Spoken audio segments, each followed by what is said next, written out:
I think that conservation and good stewardship has been a mindset of our family from the beginning. If we weren't sustainable here on the McFaddin Ranch, there's no way we would still be in business for 6 generations.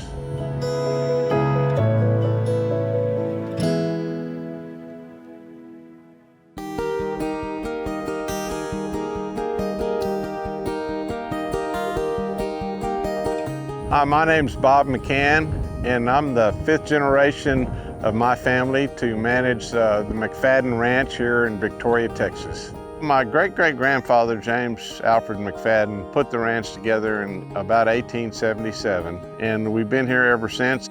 We have a cattle breed called the Victoria Braefords here that my grandfather and my great-uncle started breeding in the 1930s, and so it's part of our heritage out here.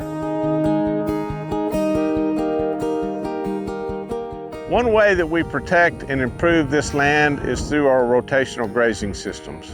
Our main philosophy is just to take half and leave half, and sometimes we don't get quite half. So as the year goes through, we feel like we're stockpiling a little bit of reserve, and then when we get in the tough times, we might have to use that reserve a little bit harder.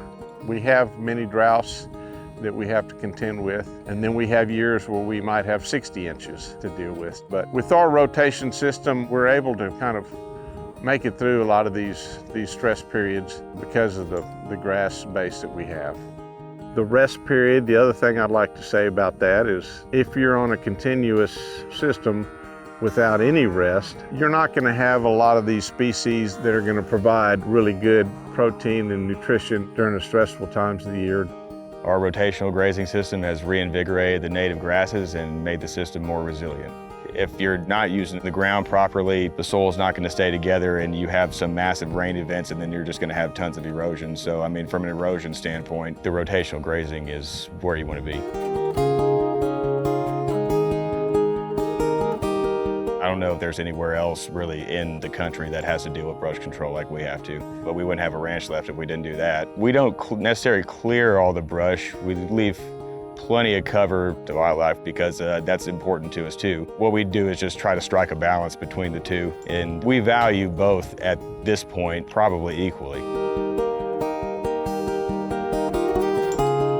Stewardship to some degree to me means trying to formulate what would make future generations happy and also serve the needs of us here today.